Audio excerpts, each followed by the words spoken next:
The man who sees absolutes where all other men see nuances and shades of meaning is either a prophet or a quack. Donald H. Rumsfeld is not a prophet. We end the countdown where we began, our number one story, with a special comment on Mr. Rumsfeld's remarkable speech to the American Legion yesterday. It demands the deep analysis and the sober contemplation of every American. For it did not merely serve to impugn the morality or intelligence, indeed the loyalty, of the majority of Americans who oppose the transient occupants of the highest offices in the land. Worse still, it credits those same transient occupants, our employees, with a total omniscience which neither common sense nor this administration's track record, at home or abroad, suggests they deserve.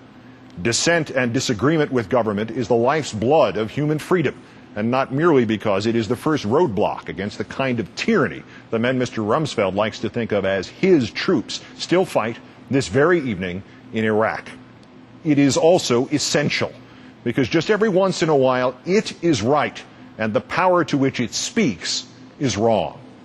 In a small irony, however, Mr. Rumsfeld's speechwriter was adroit in evoking the memory of the appeasement of the Nazis. For in their time, there was another government faced with true peril, with a growing evil, powerful and remorseless. That government, like Mr. Rumsfeld's, had a monopoly on all the facts. It too had the secret information. It alone had the true picture of the threat. It too dismissed and insulted its critics in terms like Mr. Rumsfeld's, questioning their intellect and their morality. That government was England's in the 1930s. It knew Hitler posed no true threat to Europe, let alone to England. It knew Germany was not rearming in violation of all treaties and accords. It knew that the hard evidence it had received, which contradicted its own policies, its own conclusions, its own omniscience, needed to be dismissed. The English government of Neville Chamberlain already knew the truth. Most relevant of all, it knew that its staunchest critics needed to be marginalized and isolated. In fact, it portrayed the foremost of them as a bloodthirsty warmonger who was, if not truly senile, at best morally or intellectually confused. That critic's name was Winston Churchill. Sadly, we have no Winston Churchills evident among us this evening. We have only Donald Rumsfelds, demonizing disagreement the way Neville Chamberlain demonized Winston Churchill.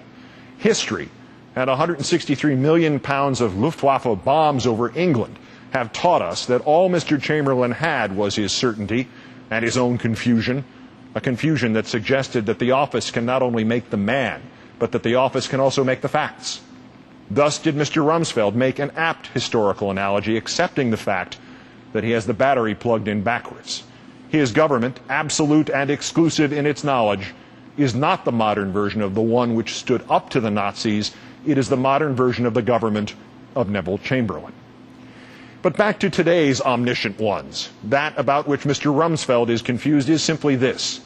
This is a democracy, still, sometimes just barely, and as such all voices count, not just his. Had he or his president perhaps proven any of their prior claims of omniscience, about Osama bin Laden's plans 5 years ago, about Saddam Hussein's weapons 4 years ago, about Hurricane Katrina's impact 1 year ago, we all might be able to swallow hard and accept their omniscience as a bearable, even useful recipe of fact plus ego. But to date, this government has proved little besides its own arrogance and its own hubris. Mr. Rumsfeld is also personally confused, morally or intellectually, about his own standing in this matter. From Iraq to Katrina to flu vaccine shortages to the entire fog of fear which continues to envelop our nation, he, Mr. Bush, Mr. Cheney, and their cronies have, inadvertently or intentionally, profited and benefited, both personally and politically. And yet he can stand up in public and question the morality and the intellect of those of us who dare ask just for the receipt for the emperor's new clothes.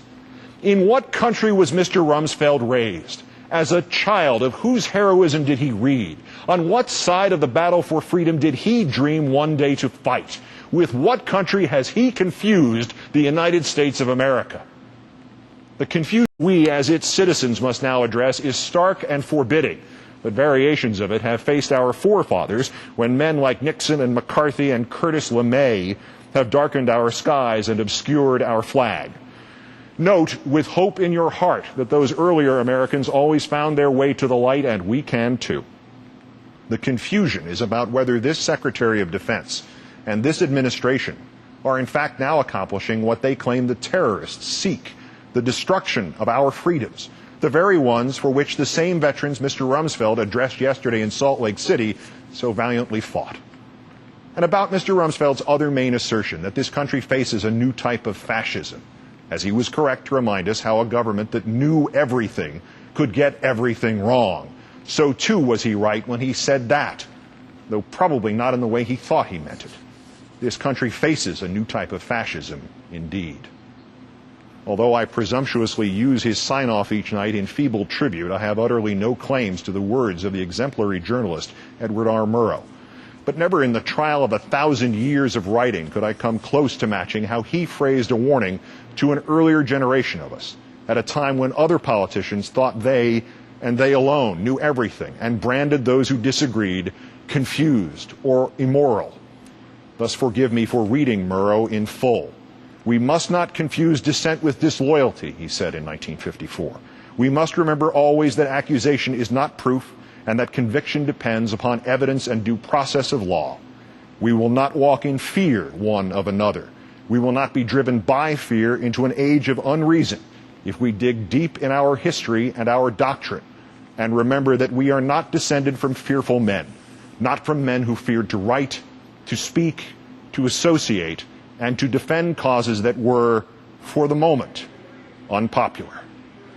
And so, good night and good luck.